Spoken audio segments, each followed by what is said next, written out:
ನಿತ್ಯಕ್ಕೂ ನಂಟೇನು ಹಗಲಿಗೂ ಇರುಳಿಗೂ ಇರುವ ನಿಜ ಶಕ್ತಿಯೇನೇನು ದಾರಿ ಹೆದ್ದಾರಿಯ ನಡುವೆ ನಿಂತ ಕಥೆ ಇನ್ನೇನು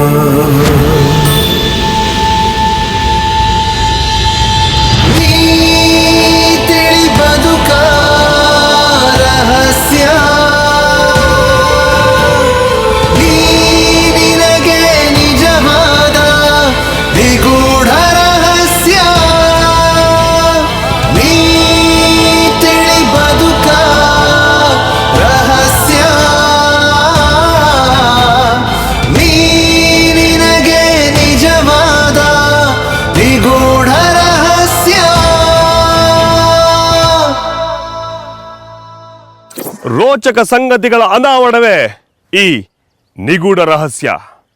ಇವತ್ತು ನಿಗೂಢ ರಹಸ್ಯದ ಕಥೆನಲ್ಲಿ ಒಂದು ವಿಶೇಷವಾದಂಥ ಅದ್ಭುತವಾದಂಥ ರಹಸ್ಯ ಇದೆ. ಒಂದು ಕತೆ ಹೇಳ್ತಾ ಇದ್ದೀನಿ, ಅಲ್ಲೇ ಇಲ್ಲವೂ ಕೂಡ ಇದೆ. ಒಂದು ಕಡೆ ರಾಮ, ಇನ್ನೊಂದು ಕಡೆ ರಾವಣ. ಇಷ್ಟು ದಿನ ಈ ಊರಿನಲ್ಲಿ ರಾವಣನ ಮುಖ ಮಾತ್ರ ನೀವು ನೋಡಿದಿರಾ, ಆದರೆ ಇವತ್ತಿನ ಕಥೆನಲ್ಲಿ ನೀವು ನೋಡ್ತೀರಾ ನಿಗೂಢ ರಹಸ್ಯದಲ್ಲಿ ರಾಮನ ಕಥೆಯನ್ನ. ರಾಮ ಯಾರು, ರಾವಣ ಯಾರು ನೋಡಿ ಈ ನಿಗೂಢ ರಹಸ್ಯದಲ್ಲಿ. ತ್ರೇತಾಯುಗದಲ್ಲಿ ರಾಮ ಜನಿಸಿದ್ದು ರಾವಣನ ಸಂಹಾರಕ್ಕೆ. ರಾವಣನ ಸಂಹಾರದ ನಂತರ ಲೋಕವೆಲ್ಲ ಶ್ರೀರಾಮಚಂದ್ರನನ್ನು ದೇವರು ಎಂದು ಪೂಜಿಸಿದರು. ಅದೇ ರಾವಣ ಮತ್ತೆ ಕಲಿಯುಗದಲ್ಲಿ ಜನ್ಮ ತಾಳುತ್ತಾರೆ. ಆ ರಾವಣ ಮತ್ತಾರು ಅಲ್ಲ, ಕರ್ನಾಟಕ ತಮಿಳುನಾಡು ಸರ್ಕಾರಕ್ಕೆ 4 ದಶಕಗಳ ಕಾಲ ಕಂಟಕವಾಗಿದ್ದ ದಂತಚೋರ ನರಹಂತಕ ವೀರಪ್ಪನ್. ಆದರೆ ಅಲ್ಲಿ ದೇವರಾದದ್ದು ವೀರಪ್ಪನನ್ನ ಸಂಹಾರ ಮಾಡಿದವರಲ್ಲ, ಬದಲಾಗಿ ಆ ರಾವಣನ ಎದುರು ನಿಂತು ಇಡೀ ಊರನ್ನೇ ಕಾಪಾಡಿದ ವ್ಯಕ್ತಿ. ಇಂದಿಗೂ ಆ ವ್ಯಕ್ತಿಗೆ ಈ ಊರಿನಲ್ಲಿ ದೇವಾಲಯವಿದೆ. ಪ್ರತಿ ಮನೆಯಲ್ಲೂ ದೇವರೆಂದು ಪೂಜಿಸುತ್ತಾರೆ. ಆ ವ್ಯಕ್ತಿ ಯಾರು, ಆ ಊರಿನ ಹೆಸರೇನು ನೋಡೋಣ ಇಂದಿನ ಸಂಚಿಕೆಯಲ್ಲಿ. ಗೋಪಿನಾಥಂ ಈ ಹೆಸರು ಕೇಳಿದೊಡನೆ ಮೈ ಜುಮ್ಮೆನ್ನುವುದಲ್ಲವೇ? ಇದಕ್ಕೆ ಕಾರಣ ಈ ಊರಿನ ನರ ರಾಕ್ಷಸ. ನಾವು ಸಹ ನಿಮ್ಮ ಹಾಗೆಯೇ ನಮ್ಮ ಮೈಂಡ್ನಲ್ಲಿ ಇದೊಂದು ರಕ್ಕಸನ ಊರು ಎಂದೇ ಭಾವಿಸಿ ಈ ಊರಿನ ಒಳಗಡೆ ಹೋಗೋದೋ ಬೇಡವೋ ಎಂದು ಯೋಚನೆ ಮಾಡ್ತಿದ್ದಾಗ ನಮ್ಮನ್ನ ಬೆಕ್ಕಸ ಬೆರುಗುಗೊಳಿಸಿದ್ದು ಈ ಊರಿನ ಪ್ರಕೃತಿ ಸೌಂದರ್ಯ.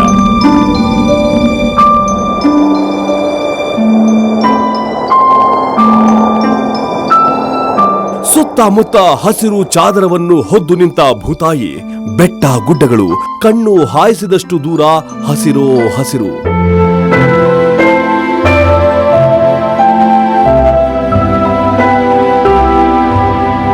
ಕೊನೆಗೂ ಪ್ರಕೃತಿಯ ಮಡಿಲಲ್ಲಿ ಶಾಂತವಾಗಿರುವ ಗೋಪಿನಾಥಂನ ಕಡೆ ಶುರುವಾಯಿತು ನಮ್ಮ ಪಯಣ. ಒಂದು 30 ವರ್ಷದ ಹಿಂದೆ ವೀರಪ್ಪನ್ ಇಲ್ಲಿರುವಂತಹ ಫಾರೆಸ್ಟ್ ಆಫೀಸರ್ ಆದಂತ ಶ್ರೀನಿವಾಸ್ ಅವ್ರನ್ನ ಕೊಲ್ತಾರೆ. ಆ ಕಾಡು ಒಳಗಡೆ ಹೋಗ್ತಾ ಇದೀವಿ. ನಮ್ಗೆ ಹೆಲ್ಪ್ ಮಾಡ್ತಾ ಇರೋದು ಅದೇ ಗೋಪಿನಾಥಂನ ಲಕ್ಷ್ಮಣ್ ಅಂತ, ಅವ್ರನ್ನ ಪರಿಚಯ ಮಾಡ್ಕೊಡ್ತೀನಿ. ನಾವು ಪೇಪರು ಟಿವಿ ನೋಡಿದ್ವಿ ಈ ಘಟನೆ ಆಯ್ತು ಅಂತ. ಆಕ್ಚುಲಿ ಏನ್ ಘಟನೆ ಅದು, ಕೈಗೆ ಶೂಟ್ ಮಾಡ್ತಾರೆ, 2 ಕೈಗೆ, ಇನ್ನೊಂದ್ ಕಡೆ ಗುಂಡು ಬೀಳುತ್ತೆ. ಅವ್ರ ತಲೆನ ಕತ್ತರಿಸಿ ಅದೊಂದು ನದಿ ಹರಿತಾ ಇದೆ, ನಿಮ್ಗೆ ತೋರಿಸ್ತೀನಿ ಆಮೇಲೆ. ಆ ನದಿ ಮೂಲಕವಾಗಿ ನಡ್ಕೊಂಡು ತುಂಬಾ ದೂರ ಹೋಗ್ತಾರಂತ. ಅದೇ ಜಾಗ ನೋಡೋದಕ್ಕೆ, ಅವ್ರನ್ನ ಸಾಯಿಸಿದಂತ ಜಾಗ ಮತ್ತೆ ಸ್ಪಾರ್ಕ ಎಲ್ಲವನ್ನ ನೋಡೋದಕ್ಕೆ ಹೋಗ್ತಾ ಇದೀವಿ. ಶ್ರೀನಿವಾಸ್ ಅಂದ್ರೆ ಗೋಪಿನಾಥಮಲ್ಲಿ ದೇವರು. ದೇವಸ್ಥಾನದ ಒಳಗಡೆ ಒಂದು ಫೋಟೋ ಹಾಕಿ ಪೂಜೆ ಮಾಡ್ತಾ ಇದ್ದಾರೆ. ದೇವ್ರ ತರ ಕಾಣ್ತಾ ಇದ್ದಾರೆ. ನಾವೇನು ಪೇಪರ್ ಟಿವಿನಲ್ಲಿ ನೋಡಿದೀವಿ ಆ ಗೋಪಿನಾಥಂ ಇಲ್ಲ. ದೂರದಿಂದ ನೋಡಿದ್ರೆ ಗೋಪಿನಾಥಂ ಅಂದ್ರೆ ಒಂದು ಹೆದರಿಕೆ ಅಂತ ಬರುತ್ತೆ. ಬಟ್ ಇಲ್ಲಿ ಬಂದ್ಮೇಲೆ ಗೊತ್ತಾಗುತ್ತೆ ಹೃದಯವಂತರಿದ್ದಾರೆ ಅಂತ. ಕಾಡು ಒಳಗಡೆ ಹೋಗ್ತಾ ಇದೀವಿ ನೋಡ. ನಾನು ಫಸ್ಟ್ ಟೈಮ್ ಈ ರಹಸ್ಯವನ್ನ ಹುಡ್ಕೊಂಡು ಹೋಗ್ತಾ ಇರೋದು. ಯಾವ ರಹಸ್ಯ? ಶ್ರೀನಿವಾಸ್ ಅನ್ನೋ ದೇವರು ಗೋಪಿನಾಥಮಲ್ಲಿ ಇದ್ದಿದ್ದು, ಹಾಗೆ ಅವರೆಲ್ಲ ಏನೇನ್ ಮಾಡಿದ್ದಾರೆ, ಯಾಕೆ ಜನ ಇಲ್ಲಿ ದೇವರ ತರ ನೋಡ್ತಾರೆ, ಎಲ್ಲವನ್ನ ಹೇಳ್ತಾ ಹೋಗ್ತೀವಿ. ಹಾಗೇನೆ ವೀರಪ್ಪನ್ ಮತ್ತೆ ಶ್ರೀನಿವಾಸ್ ಭೇಟಿಯಾಗಿದ್ದು ಯಾವಾಗ, ಯಾಕೆ ಶ್ರೀನಿವಾಸ್ ಅವರ ಹತ್ಯೆ ಆಯ್ತು, ಅದೆಲ್ಲವನ್ನ ತಿಳ್ಕೊಳ್ಳೋಣ. ನಾವು ಅಂದುಕೊಂಡಂತೆ ಅಲ್ಲ ಗೋಪಿನಾಥಂ.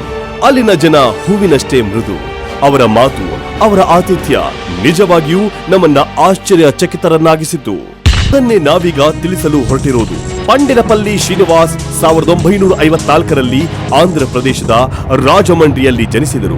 1976ರಲ್ಲಿ ಆಂಧ್ರ ವಿಶ್ವವಿದ್ಯಾನಿಲಯದಿಂದ ಜೀವ ವಿಜ್ಞಾನದಲ್ಲಿ ಸ್ನಾತಕೋತ್ತರ ಪದವಿಯನ್ನ ಚಿನ್ನದ ಪದಕದೊಂದಿಗೆ ಪೂರ್ಣ ಸಮಸ್ಯೆಯಿಂದಾಗಿ ಪೊಲೀಸರ ಒತ್ತಡದಿಂದಾಗಿ ಸಂಪೂರ್ಣ ಗೋಪಿನಾಥಂನ ಜನರು ಊರನ್ನ ಖಾಲಿ ಮಾಡಬೇಕಾದ ಪ್ರಸಂಗ ಬಂದಿತು. 89ನಲ್ಲಿ ವೀರಪ್ಪನ ಕಾರ್ಯಾಚರಣೆಗೆ ಅವ್ರು ಬಂದರು. ಬರೋಕ್ಕೆ ಮೊದಲು ಜನಗಳಿಗೆ ಎರಡು ಕಡೆಯಿಂದ ಒತ್ತಡ ಜಾಸ್ತಿ. ಏನಂದರೆ ಈ ಕಡೆ ಪೊಲೀಸವರು, ಆ ಕಡೆ ವೀರಪ್ಪನ ಕಾರ್ಯಾಚರಣೆ. ಪೊಲೀಸವ್ರಿಗೆ ವೀರಪ್ಪನಿಗೆ ಎದುರ್ಕೊಳ್ಳೋದಂಥ ಸನ್ನಿವೇಶದಲ್ಲಿ ಜನ ಸಿಕ್ಕಾಕೊಂಡಿದ್ದರು. ಆ ಸಂದರ್ಭದಲ್ಲಿ ಸಾಹೇಬರು ಬಂದರು. ಸಾಹೇಬರು ಬಂದ ಮೇಲೆ ಎಲ್ರಿಗೂ ಸ್ವಲ್ಪ ಅನುಕೂಲ ಮಾಡಿಕೊಟ್ಟು ಗ್ರಾಮಕ್ಕೆ ರೋಡ್ ಸೌಲಭ್ಯಗಳನ್ನ ಮಾಡಿದ್ರು. ರೋಡು, ಮನೆ ಇಲ್ದಿರೋದು ಮನೆ, ಎಲ್ಲ ರೀತಿಯಾದ ಸೌಲಭ್ಯಗಳು ಸಾಹೇಬರು ಮಾಡಿಕೊಟ್ಟಿದ್ರು. ಮಾಡಿಕೊಟ್ಟ ನಂತರ ದೇವಸ್ಥಾನ ಕಟ್ಟು ಮುಗೀತು. ಒಂದು ವರ್ಷದಲ್ಲಿ ಕುಂಭಾಭಿಷೇಕ ಮಾಡಿದ್ರು. ಆ ಸಂದರ್ಭದಲ್ಲಿ ಶ್ರೀನಿವಾಸರವರು ಗ್ರಾಮಸ್ಥರಿಗೆ ಭರವಸೆ ನೀಡಿ ಗ್ರಾಮದಲ್ಲಿ ಗ್ರಾಮ ದೇವತೆ ಮಾರಿಯಮ್ಮನ್ ದೇವಸ್ಥಾನ, 40 ಮನೆಗಳು, ಕುಡಿಯುವ ನೀರಿನ ವ್ಯವಸ್ಥೆ, ಹಳ್ಳಿಗೆ ರಸ್ತೆ, ಹತ್ತಿರ ಪಟ್ಟಣಕ್ಕೆ ಮೋಟಾರು ಸಾರಿಗೆ ವ್ಯವಸ್ಥೆಯನ್ನ ಮಾಡಿದರು. ಈ ರೀತಿಯಾಗಿ ಗ್ರಾಮಸ್ಥರನ್ನ ವಾಪಸ್ ತರುವಲ್ಲಿ ಯಶಸ್ವಿಯಾದರು. ಶ್ರೀನಿವಾಸರವರು ಗೋಪಿನಾಥಂನ ಜನರಿಗಾಗಿ ಒಂದು ಸಂಚಾರಿ ಆಸ್ಪತ್ರೆಯನ್ನು ಮಾಡಿದರ ಜೊತೆಗೆ ತಾವು ಸಹ ಕೆಲವು ಪ್ರಾಥಮಿಕ ಚಿಕಿತ್ಸಾ ವಿಧಾನಗಳನ್ನ ಕಲಿತು ಸೇವೆ ಮಾಡುತ್ತಿದ್ದರು. ಗೋಪಿನಾಥಂನ ಜನಕ್ಕಾಗಿ ಶ್ರೀನಿವಾಸರವರು ತಮಗೆ ಬರುತ್ತಿದ್ದ ಸಂಬಳ ಮಾತ್ರವಲ್ಲದೆ ತಮ್ಮ ಸ್ನೇಹಿತರ ಹಾಗೂ ಬಂಧುಗಳಿಂದಲೂ ಸಹ ದೇಣಿಗೆ ಪಡೆದು ಲೋಕೋಪಯೋಗಿ ಕಾರ್ಯಗಳನ್ನ ಮಾಡುತ್ತಿದ್ದರು. ಗೋಪಿನಾಥಂನ ಜನರೊಂದಿಗೆ ಬೆರೆತು ಅವರೊಂದಿಗೆ ನಿಕಟ ಸಂಬಂಧ ಹೊಂದಿದ್ದು ಸ್ನೇಹಜೀವಿ ಎನಿಸಿದ್ದ ಕೆಲವೇ ಅಧಿಕಾರಿಗಳಲ್ಲಿ ಪ್ರಮುಖರು ಪಿ ಶ್ರೀನಿವಾಸರವರು. ಶ್ರೀನಿವಾಸ್ ಸಾಹೇಬರು ನಮಗೂ ಒಂದು ಕ್ಲೋಸ್ ಫ್ರೆಂಡ್ಶಿಪ್ ಅಂದರೆ ಎಲ್ಲಿಗೆ ನೋಡಿದ್ರೆ ನಮ್ಮ ಮುನಿಯ ಎಲ್ಲಿಗೆ ಹೋಯ್ದ ಅವ್ನು ಬರೋಕ್ಕೆ ಹೇಳಿ ಹಂಗಂತ ಹೇಳ್ಬೋದು. ಜಾಸ್ತಿ ನಾನು ಇಲ್ಲ ಸರ್, ನನಗೆ ಅವ್ರ ಜೊತೆನೇ ಇದ್ದೆ. ನಾ ಇವತ್ತು ಕೇಸ್ಗೆ ಹೋಗ್ಬೇಕು ಸರ್, ಸತ್ಯமாக ಕೇಸ್ಗೆ ಹೋಗ್ಬೇಕು. ಅವ್ರು ಯಾಕೆ ಕೇಸ್ಗೆ? ಇಲ್ಲಪ್ಪ ನೀವು ಹೋಗೋಕ್ಕಾಗಲ್ಲ, ನಾನು ಬೆಳಗ್ಗೆ ನಿನಗೆ ಜೀಪ್ ಕಳಿಸ್ತೀನಿ ಹಂಗಂದ್ರೆ ನಿಲ್ಲಿಸ್ಬಿಡು. ದೇವಸ್ಥಾನ ಕಳಶ ನೋಡುವುದು, ಇಟ್ಟಿಗೆ ಹಾಕಿ ಕೊಯ್ಯೋದು, ನೀರು ಕೊಡುವುದು, ಇದೇ ಕೆಲಸ ನನಗೆ. ಬೇರೆ ಯಾವ್ದು ಕೆಲಸ ಅವ್ರ ಜೊತೆ ಎತ್ಕೊಂಡು ಮಾಡ್ಬೋದು. ನಾನು ನಮ್ಮ ಉದಯ್ ಕುಮಾರ್ ರೇಂಜರ್ ಅವರು ಇಬ್ಬರು ಮಾತ್ರ ಎಲ್ಲಿಗೆ ಹೋಗಬಾರ್ದು, ಅಲ್ಲಿಗೆ ಇರಬೇಕು. ನಾವು ಕೇಸ್ಗೆ ಹೋಗ್ಬೇಕಾದ್ರೆ ಕೇಸ್ಗೆ ಅವ್ರು ಜೀಪ್ ಕಳಿಸ್ತಾರೆ. ಬೆಳಗ್ಗೆ 5 ಗಂಟೆಗೆ ಇಲ್ಲಿಗೆ ಹೋದರೆ ಸತ್ಯಮಾನ ಹೋಗಿ ಕೇಸ್ ನೋಡ್ಬಿಟ್ಟು ಪುನಃ ಬಂದ್ಬಿಡ್ಬೇಕು. ಇವತ್ತು ಒಂದು ರಹಸ್ಯವನ್ನ ಹೇಳ್ತಾ ಇದ್ವಿ. ಯಾಕಂತಂದ್ರೆ ಇಷ್ಟು ದಿನ ನೀವು ನೋಡಿದ್ದು ರಾವಣನ ಕಥೆಯನ್ನ, ಆದ್ರೆ ಈ ಊರಿನಲ್ಲಿ ಈ ಗೋಪಿನಾಥಮಲ್ಲಿ ಇದ್ದಿದ್ದು ಒಬ್ಬ ರಾಮ. ಆ ರಾವಣನ್ನ ಮೋಸ ಮಾಡಿ ಹತ್ಯೆ ಮಾಡ್ತಾನೆ ಆ ರಾವಣ, ಅದೇ ವೀರಪ್ಪನ್. ಏನಾಯ್ತು ಆ ಕಥೆ? ಆ ರೋಚಕ ರಹಸ್ಯ ಏನು ನೋಡಿ. ತಮ್ಮ ಅಧಿಕಾರದ ಅವಧಿಯಲ್ಲಿ ಸುಮಾರು 120ಕ್ಕೂ ಹೆಚ್ಚು ಕಳ್ಳ ಸಾಗಾಟಕರ ಮನಃ ಪರಿವರ್ತಿಸಿ ಅವರ ಪುನರ್ವಸತಿಗೆ ಕಾರಣಕರ್ತರಾಗಿದ್ದರು. ಗ್ರಾಮಸ್ಥರು ಸಂಗ್ರಹಿಸಿದ್ದ ಸಣ್ಣ ಅರಣ್ಯ ಉತ್ಪನ್ನಗಳನ್ನ ಮಾರಾಟ ಮಾಡಲು ಸಹಕಾರ ಸಂಘಗಳನ್ನ ಆಯೋಜಿಸಿದರು. ಅರ್ಹರನ್ನು ಗುರುತಿಸಿ ಅರಣ್ಯ ಇಲಾಖೆಯಲ್ಲಿ ವೀಕ್ಷಕರು ಮತ್ತು ಕಾವಲುಗಾರರಾಗಿ ನೇಮಿಸಿದರು. ಇದೇ ನಿಟ್ಟಿನಲ್ಲಿ ನರಹಂತಕ ವೀರಪ್ಪನನ್ನು ಸಹ ಪರಿವರ್ತಿಸುತ್ತೇನೆಂದು ಸದಾಶಯವನ್ನ ಹೊಂದಿದ್ದವರು. ಅದನ್ನು ಕಣ್ಣಾರೆ ಕಂಡ ಊರಿನ ವೀರಪ್ಪ ಹೇಳಿದ್ದು ಹೀಗೆ. ಶ್ರೀನಿವಾಸ ಸಾಹೇಬ್ರು ಏನು ಹೇಳ್ತಾರ ಆ ಮಾತು ಹಂಗೆ ಕೇಳೋರು.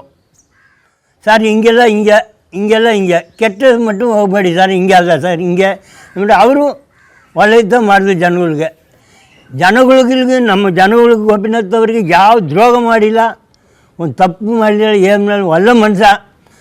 ಅವರಾಗಿಂದ ಅವರೇ ಹೋಗಿದ್ದ ತಲೆ ಕೊಟ್ಕೊಂಡ್ರ ಮಟ್ಟಿಗೆ ನಮ್ಮ ಊರ ಜನ ಬೇಡ ಅಂತ ಹೇಳಿದ್ರು. ಹೋಗಬೇಡಿ ಸರ್, ಕರ್ಕೊಂಡೋಗಿ ನಮಗೆ ದ್ರೋಹ ಮಾಡ್ತಾರೆ ಅವರು ಎಲ್ಲ ಹೇಳಿದ್ರು. ಅವ್ರು ನಾವು ಮಾತೇ ಕೇಳಲಿಲ್ಲ. ನಾವು ಹೇಳ್ದೋ ಹೋಗೋದು, ನಮ್ಮನ್ನು ಬಿಟ್ಟು ಹೋಗುವಾಗನೇ ಹೇಳ್ದೋ. ನಾ ಹಿಂಗೆ ಮಲಗಿದ್ದೀನಿ, ದಾಟಿ ಹೋಯ್ತಾರೆ ಸರ್, ಕರ್ಕೊಂಡೋಗಿ ನಮಗೆ ದ್ರೋಹ ಮಾಡ್ತಾರೆ ಸರ್, ಹೋಗಬೇಡಿ ಸರ್ ಅಂದೆಲ್ಲ ಹೇಳ್ದೋ. ನೀವು ಬರಬೇಡಿ ಹೋಗ್ರ. ಆವತ್ತು ನೋಡಿ ನಮ್ಮನ್ನು ಕರ್ಕೊಂಡೋಗಿ ಯಾಕೆ ಸಾಯಿಸ್ಬೇಕು? ಏನಾದ್ರೂ ನಮ್ಮೊಂದಿಗೆ ಹೋಗ್ಬಿಡ್ಲಿ, ಇವಾಗ ವೀರನ್ನ ಕರ್ಕೊಂಡೋಗಿ ಸಾಯಿಸಬಾರ್ದು. ಏನಾದರೂ ಆದರೂ ನಮ್ಮೊಂದಿಗೆ ಹೋಗ್ಬಿಡ್ಲಿ, ಇವರೆಲ್ಲ ಕರ್ಕೊಂಡೋಗಿ ಬಿಡಬಾರ್ದು ಅಂದ್ಬಿಟ್ಟು ನಮ್ಮನ್ನ ನಾವು 7 ಜನ 7 ಜನ ಒಬ್ಬನ ಕರ್ಕೊಂಡು ಹೋಗಿಲ್ಲ. ಶ್ರೀನಿವಾಸ್ 1986ರಲ್ಲಿ ವೀರಪ್ಪನನ್ನು ಜೀವಂತವಾಗಿ ಹಿಡಿಯುವಲ್ಲಿ ಯಶಸ್ವಿಯಾಗಿದ್ದರು. ಆದರೆ ಅರಣ್ಯ ಅತಿಥಿ ಗೃಹದಲ್ಲಿ ನರಹಂತಕ ಪೊಲೀಸ್ ಕಸ್ಟಡಿಯಿಂದ ತಪ್ಪಿಸಿಕೊಂಡು ಬಿಟ್ಟ.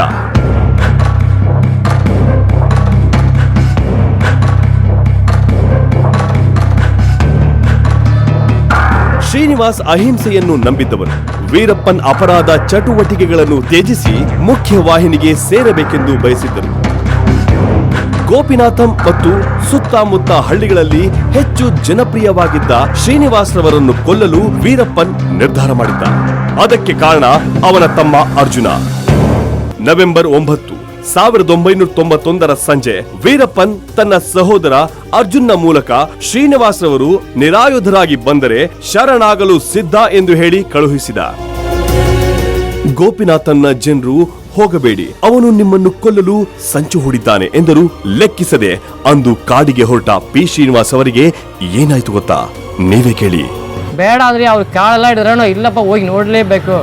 ಅವ್ರು ನಮ್ಮ ಉದಯ ಸಾಹೇಬ್ರಿಗೂ ಇರಪ್ಪ ನಾನು ಲೆಟ್ರ್ ನಾನು ಹೇಳೋ ಗಣ ಯಾರು ಬರಬಾರ್ದು ಕಾಡಿಗೆ ಹಂಗಂದ್ರೆ ಒಯ್ಮರಿ ರೇಂಜರ್ಗೆ ಹೇಳ್ಬಿಟ್ರು. ಅವರು ಹೋಗಿಲ್ಲ. ಪೆರುಮಾಳ್ ಏನು ಹೇಳಿದ್ದಾನೆ, ಅಲ್ಲಿ ಕಾಡಲೇ ನಮ್ಮನ್ನ 6 ಜನ ಸುಟ್ಟಾಗಿ ಕತ್ತರಿಸಿ ಬಿಸಾಕಿದ್ರೆ ಕೂಡ ನಮ್ಮನ್ನು ಬಂದು ಹೇಳುವರು ಯಾರಿಲ್ಲ, ನೋಡುವರು ಯಾರಿಲ್ಲ ಹಂಗಂದ್ಬಿಟ್ಟು ಹೇಳುವಾಗ ಆಗ ಸಾಹೇಬ್ರು ಶ್ರೀನಿವಾಸ ಏನು ಬರ್ಬಿಟ್ರು, ನೋಡಿ ಈ ಊರಿನವ್ರಿಂದ ನಾನು ಕರ್ಕೊಂಡು ಹೋಗಿಲ್ಲ, ನಾನಾಗಿದ್ದು ನಾನಿದ್ದ ಕರ್ಕೊಂಡು ಹೋಗ್ತೀನಿ. ನನಗಾಗಲಿ ಈ ಊರಿನವ್ರಿಗಾಗಲಿ ಏನಾದರೂ ಒಂದು ಕಷ್ಟನೋ ಒಂದು ತೊಂದರೆ ಬಂದ್ರೇನೋ ಈ ಊರ ಜನಕ್ಕೆ ಯಾವ ತೊಂದರೆ ಕೊಡಬಾರ್ದು ಅಂದ್ಬಿಟ್ಟು ಬರೆದು ಒಂದು ಹುಡುಗಿ ಹತ್ರ ಕೊಟ್ಬಿಟ್ಟು ಹೋಗ್ಬಿಟ್ರು. ಅವನು ಹೇಗೆ ಹೇಳೋದು ಜಾಗನೇ ಬೇರೆ, ಇವರು ಆ ಜಾಗಕ್ಕೆ ಹೋಗೋಕೆ ಮುಂಚೆ ಸೆಂಟ್ರ್ನಲ್ಲಿಯೇ ನಮ್ಮ ಸಾಹೇಬ್ರನ್ನೇ ಮಾಡಿದ್ಬಿಟ್ರು.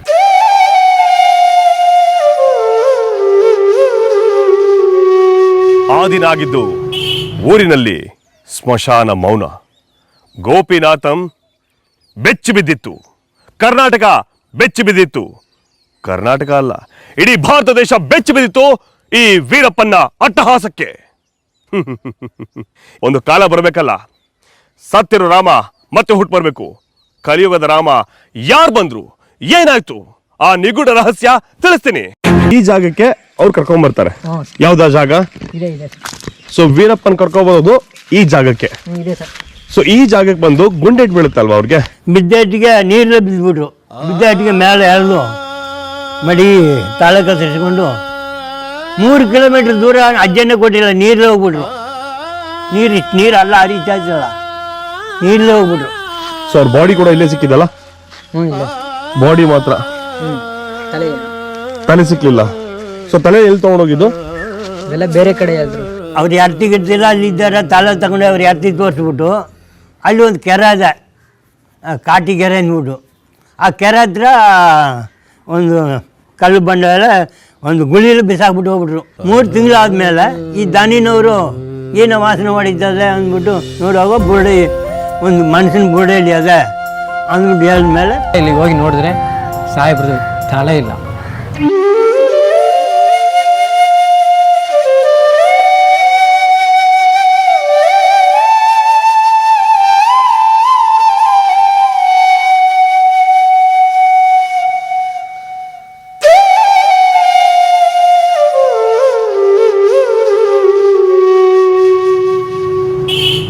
ಆಮೇಲೆ ಹೋಗಿ ನೋಡಿದ್ರೆ ನಮ್ಮ ಸಾಹೇಬ್ರ ತಲೆ ಇಲ್ಲ.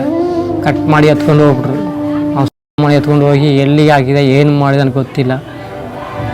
ಆಮೇಲೆ ಬಾಡಿನ ಎತ್ಕೊಂಡು ಬಂದು ಹಾಕಿದ್ರೆ ನಮ್ಮ ಪಿಪಿನ್ ಗೋಪಾಲಕೃಷ್ಣ SP ಸಾಹೇಬ್ರೆ ಬಂದು ಎಲ್ಲ ಇದು ಮಾಡಿದ್ರು. ನಮ್ಮ ಕ್ಲೋಸ್ ಫ್ರೆಂಡ್ ಆಗಿದ್ರು, ಅಣ್ಣ ಥರ ಇದ್ರು ಅವರು. ಅಣ್ಣ ಅವರು ಅವರು ತೀರಾ ಅವರದು ಎಲ್ಲ ನೋವಾಯ್ತು.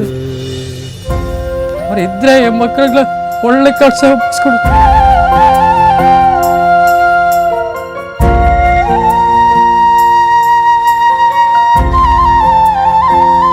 ಆ ಥರ ಅವ್ರು ಮಾಡಿಬಿಟ್ಟು ಹೋದ್ರು.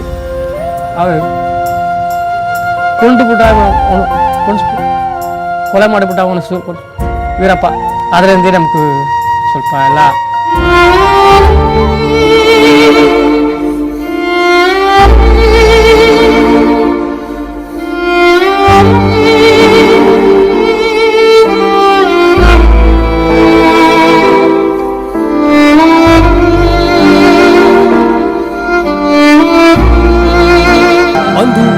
ವೀರಪ್ಪನಿಂದ ಮೋಸವಾಗಿ ಹತ್ಯೆಗೊಂಡ ಗೋಪಿನಾಥಂನ ಸಾಕ್ಷಾತ್ ದೇವರು ಪಿ ಶ್ರೀನಿವಾಸ್ ಅವರಿಗೆ ಇಲ್ಲೊಂದು ಸ್ಮಾರಕವಿದೆ. ಇಲ್ಲಿ ದಿನನಿತ್ಯ ಪೂಜೆಯೊಂದಿಗೆ ಪೊಲೀಸರು ಗೌರವ ಸಮರ್ಪಣೆಯನ್ನು ಸಲ್ಲಿಸುತ್ತಾರೆ.